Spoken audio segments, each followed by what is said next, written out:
Мирный бистесінде хәл итәсенинди проблемалар бар. Халыкны нәрсә борчый, шулар һәм башка мәсьәләләр хакында район башлыгы катнашында узган халык җыенында сөйләштеләр. Җыелыш башланганчы микрорайон халкын тәэмин итә торган оешма җитәкчеләре, төрле тармак вәкилләре кешеләрне шәхси сораулары белән кабул итте. Разиф Кәримов чыгышында махсус хәрби операция темасы кызыл җеп булып барды. Ул илдәге вәзгыять турында да әйтмичә калмады. Районнан махсус хәрби операциядә катнашучы ир-атларга гуманитар ярдәм узатылуы хакында әйтеп узды. Гаиләләренә төрле ярдәм чаралары турында сөйләде. Мирный нефтебаза икмәк кабул итү предприятиесе бистәләрендә оператив хәл торышы белән полицияның участок вәкаләтлесе Эдуард Әхмәтияров таныштырды.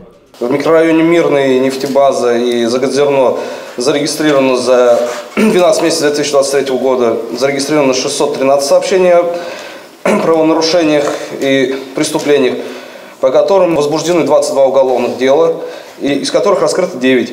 Бүгенге көндә кискен проблемаларның берсе булып мошенниклык очракларының артуы тора. Бу хакта район башлыгы да тагын бер кат искәртте.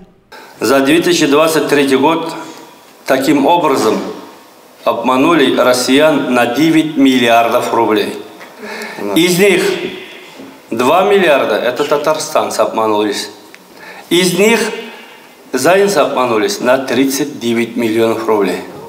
И фактически 99% этих преступлений, они не раскрываются, деньги не находятся и не возвращаются. Шәһәр хуҗалыгы буенча башкарма комитет җитәкчесе Наталья Павлова чыгыш ясады. Ул юлларны төзекләндерү, тротуарларны чистарту эше турында бистәне яшелләндерү мәсьәләләренә аерым тукталды. Район авыл хуҗалыгы тармагының эшчәнлеге хакында идарә башлыгы Фәргат Камалиев җиткерде. Җыелыш бер төркем актив зәйлеләрне хөрмәтләү белән дәвам итте. Адилә Бурханова, Максим Майоров, Александр Тимофеев, Зей хәбәрләре.